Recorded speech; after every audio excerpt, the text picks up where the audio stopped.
Alors bonjour tout le monde. Mon nom est Jean-François Kogovsek. Je suis président du Comité éducation et fenestration Canada et on va vous présenter aujourd'hui un cours webinaire sur euh, les codes d'énergie en Ontario, dont en particulier la loi sur l'énergie verte qui est maintenant en vigueur en Ontario.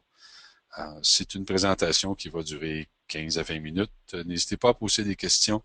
Robert Rivard va être en mesure de les lire. Si vous posez des questions, vous regarderez à droite sur votre écran, vous avez un endroit où poser des questions. Et Robert interviendra soit pendant la présentation, soit à la fin, au besoin. Alors, on va parler aujourd'hui de la loi sur l'énergie verte de l'Ontario. Il y a beaucoup de changements au niveau de l'énergie en Ontario depuis quelques derniers mois. Et donc, je vous présente un peu ce qui va se passer. Donc, aujourd'hui,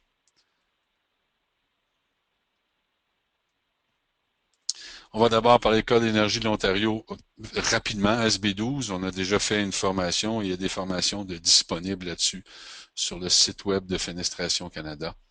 La loi sur l'efficacité énergétique de l'Ontario et enfin sur la loi sur l'énergie verte élevée de l'Ontario et qui s'adresse aux fenêtres résidentielles seulement pour le moment. On va parler des exigences de performance de cette loi-là, ainsi que les exigences de certification qui viennent avec. Et enfin, on va conclure en faisant un bref résumé de ce que ça représente comme fardeau pour les manufacturiers qui vendent des fenêtres en Ontario. D'abord, le Code d'énergie de l'Ontario a été baptisé SB12, vise particulièrement les fenêtres à être installées sur un projet pour lequel un permis est exigé. Que ce soit pour de la maison neuve ou que ce soit pour une rénovation de plus grande ampleur que juste le remplacement des fenêtres, là où on exige un permis, SB12 s'applique. Donc, le SB12, encore une fois, vous avez un document qui en parle sur le site de Fenestration Canada, un bref résumé que Jeff Baker a fait. Et vous pouvez donc aller voir les différentes exigences de cette norme. Aujourd'hui, ce qui nous intéresse vraiment, c'est la loi sur l'énergie verte de l'Ontario. Ce qui en amène un gros changement, c'est qu'elle vise toutes les fenêtres vendues en Ontario. Donc, toutes les fenêtres vendues sur le territoire de l'Ontario et installées sur un bâtiment qui est chauffé euh, exige qu'on respecte ou qu'on se certifie, hein, oui, il va falloir se certifier selon les codes énergétiques en vigueur dans justement la loi d'énergie de l'Ontario. On va voir les différentes certifications requises. Donc, ça vise toutes les fenêtres installées sur un bâtiment chauffé, et donc ça voudrait dire que même la rénovation est directement touchée. La loi a été modifiée afin d'inclure les fenêtres en janvier 2013, et ça a été, les modifications ont été apportées et mise en vigueur en janvier 2013, excepté pour les fenêtres qui devraient être conformes, eux, seulement au 1er janvier 2014. Attention ici, j'ai bien dit les fenêtres. Donc, pour l'instant, la loi sur l'énergie verte de l'Ontario ne vise pas les portes d'entrée, ne vise pas les latéraux, ne vise pas les lanternaux, ni les portes patios. On parle ici des fenêtres seulement pour l'instant. Comme le disait tout à l'heure Jeff, qui a présenté à 1 heure la version anglaise, ben, on s'attend que ce ne sera pas trop long, qu'ils vont mettre l'ensemble des produits de fenestration, mais pour l'instant, ça ne vise que les fenêtres et ce sera mis en vigueur pour les fenêtres qu'au 1er janvier 2014. Donc, ça vous donne quand même un petit bout de temps pour vous préparer. Ça vise les fenêtres résidentielles pour le moment, comme on disait. Fenêtres vendues sur des bâtiments qui sont inclus dans la partie 9 du code, avec occupation résidentielle partielle ou totale. Bon, ça veut dire quoi? Par exemple, vous auriez des logements en haut et un bureau de médecin en bas. Ben, ça s'appliquerait à ce bâtiment-là. Ça s'appliquerait cependant pas à un bureau de médecin qui aurait une grandeur de 600 mètres carrés et qui serait moins de 3 étages. Donc, c'est pas du light commercial. On parle ici du résidentiel seulement quand c'est occupation résidentielle, partielle ou totale. La partie 9 définit les bâtiments résidentiels comme étant de 600 mètres carrés et moins et 3 étages et moins. Sont exemptés, comme on le disait tout à l'heure, il y a certaines choses d'exemptées, mais en plus, dans les fenêtres décoratives munies de vitraux, de fer forgé ou de stores intégrés sont exemptées de la loi d'énergie verte de l'Ontario. Donc, ces fenêtres-là sont pas touchées. Les fenêtres de remplacement d'un bâtiment patrimonial, excusez-moi, et dans la loi sur l'énergie verte, ça inclut une liste de 11 points qui vont définir ou qui définissent un bâtiment patrimonial, c'est quoi pour la loi. Ça ne touche pas non plus le remplacement des unités scellées, les latéraux de porte d'entrée, les fenêtres spécialement conçues pour un bâtiment spécifique.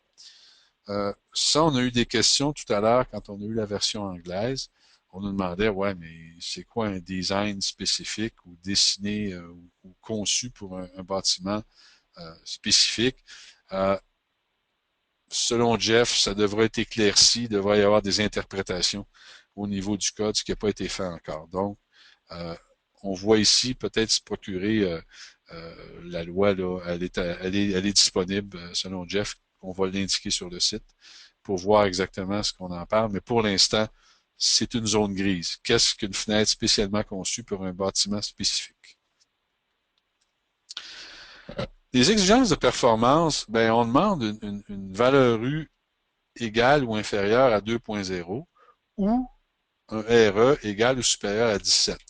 Un ou l'autre, pas un et l'autre. Dans le fond, c'est le même minimum exigé par le Code de l'efficacité énergétique SB12. Mais là, il faut faire attention. Le SB12, il y a différents niveaux. Donc, c'est le minimum exigé, c'est une valeur U de 2.0. Mais si vous lisez le SB12, dans certaines conditions ou certaines régions, ça prend une valeur minimum de 1.8 ou de 1.6. Donc, on a comme deux codes qui se chevauchent. Pour ce qui est de la loi sur l'énergie verte de l'Ontario, la valeur U, c'est celle qui est écrite ici, donc 2.0 ou moins, et le RE 17 ou plus. Donc, ne pas mélanger les codes dans ce cas-là. On dit aussi dans la loi, c'est assez spécial, que les fenêtres de fondation avec cadre structural doivent être munies d'unités scellées doubles avec verre low I. On sait quoi une fenêtre comme ça? Selon l'interprétation de Jeff, ce sont les fenêtres qu'on peut couler à même le mur de fondation, donc qui s'auto-supportent le temps que le ciment sèche et supporte le poids du bâtiment au-dessus de la fenêtre. Euh, on nous dit que c'est les mêmes exigences que le Code de l'efficacité énergétique SB12 qui est appliqué aussi en Ontario. Quelles sont les certifications exigées? Bon, premièrement, la loi sur l'énergie verte exige que toutes les fenêtres vendues en Ontario, à partir du 1er janvier 2014, soient certifiées pour leur performance énergétique. Ça veut dire ce que ça veut dire. C'est pas juste testé, c'est pas juste simulé, c'est donc certifié. Les certifications reconnues puis exigées pour les fenêtres, bon, d'abord, les organismes de certification approuvés par le Conseil canadien des normes pour la CSA 440, on parle ici de CSA, Intertech et QAI, donc qui sont reconnus, ces organismes de certification-là. Et les organismes de certification et agences d'inspection approuvés par NFRC pour appliquer les normes NFRC 100 et NFRC 200. Donc, on parle ici de AMA, on parle de Keystone, de NAMI et bien sûr de WDMA. Donc, l'ensemble de ces certifications-là sont reconnues à l'intérieur de la loi sur l'énergie verte de l'Ontario. Encore une fois, ça prend une certification. La certification, bien sûr, si vous êtes Energy Star, selon NFRC, ben, vous êtes certifié. Donc, les gens qui sont déjà Energy Star, tout ce qu'ils ont à faire, c'est d'étiqueter. Et les exigences d'étiquetage sont qu'on puisse voir les résultats thermiques obtenus avec la fenêtre qui est installée à ce moment-là. Et donc, le fait d'étiqueter avec NFRC, c'est correct. Et comme vous avez pu le voir, les exigences demandées ne sont pas très, très sévères. Et ben, si vous êtes Energy Star, vous êtes à peu près sûr de répondre aux exigences de la loi sur l'énergie verte de l'Ontario. On a aussi un exemple d'étiquette QAI à droite. Même chose, donc ici, on exhibe les résultats obtenus avec notre système de fenêtre ou notre fenêtre. Bon, on n'a malheureusement pas un exemple de CSA ou un exemple d'Intertech, mais ça doit être sensiblement la même chose. Donc, ces certifications-là sont reconnues par la loi sur l'énergie verte de l'Ontario. Le fait que vous soyez obligé d'identifier ou d'écrire les résultats ou d'étiqueter va faire que, encore une fois, pour les officiels du bâtiment ou, si on veut, les inspecteurs, ça va être facile de demander des résultats et ils connaissent les minimums exigés. Donc, euh, ici, c'est pas un code, c'est pas un code modèle, c'est pas un code non plus, c'est une loi. Donc, s'il y a des problèmes, selon ce que disait Jeff tout à l'heure, ben, vous n'aurez pas à faire affaire avec la municipalité en cas de conflit. Vous allez faire affaire directement avec la loi provinciale de l'Ontario. Donc, c'est un peu plus sévère selon ce que j'ai pu comprendre tout à l'heure. Donc, voilà ce qu'il va falloir qu'il soit fait pour se conformer aux exigences de la loi sur l'énergie verte de l'Ontario. En conclusion, ben, comme je disais tout à l'heure, les performances exigées sont quand même assez facilement atteignables. On a déjà plusieurs années d'Energy Star tous ensemble dans nos façons de faire, donc on sait qu'on peut arriver rapidement et facilement à ces exigences-là. Euh, ça ne sera pas un problème, comme on disait tout à l'heure, pour les manufacturiers dont les produits sont déjà homologués Energy Star, puisqu'ils étiquettent déjà et que les performances exigées par Energy Star sont plus sévères que ceux demandés par la loi sur l'énergie verte de l'Ontario. Pour les manufacturiers qui ne sont pas déjà certifiés ou qui n'ont pas tous leurs produits qu'ils sont, les démarches vont être un peu plus difficiles, un peu plus ardues, parce qu'il va falloir que, bon, un, ils se fassent certifier, c'est sûr. Et ce qu'on disait tout à l'heure, puis je le répète, c'est qu'un résultat de simulation n'est pas suffisant. Donc, il va falloir que ce soit vraiment une certification. Et ben, pour ceux qui vendent l'opposé en Ontario et qui ne sont pas encore certifiés, ben, ils devraient commencer à entreprendre des démarches assez rapidement puisqu'on connaît les délais pour se faire certifier selon NFRC ou même selon CSA. Ça demande quand même un assez grand nombre de semaines, je dirais même de mois, pour obtenir la certification et que tout soit en règle. Donc, pour ceux qui ne le sont pas, ça serait bien de commencer le plus rapidement possible s'ils veulent continuer à vendre des fenêtres en Ontario. Alors voilà pour le webinaire. Comme je disais tout à l'heure, on n'a pas un webinaire qui est super long. On va direct au point. Et ce webinaire-là, encore une fois, va être disponible sur le va être disponible sur le site web. On va vous donner un lien et il va être disponible sur YouTube. Donc, vous allez pouvoir me réécouter autant de fois que vous voulez. Alors, est-ce qu'il y a des questions?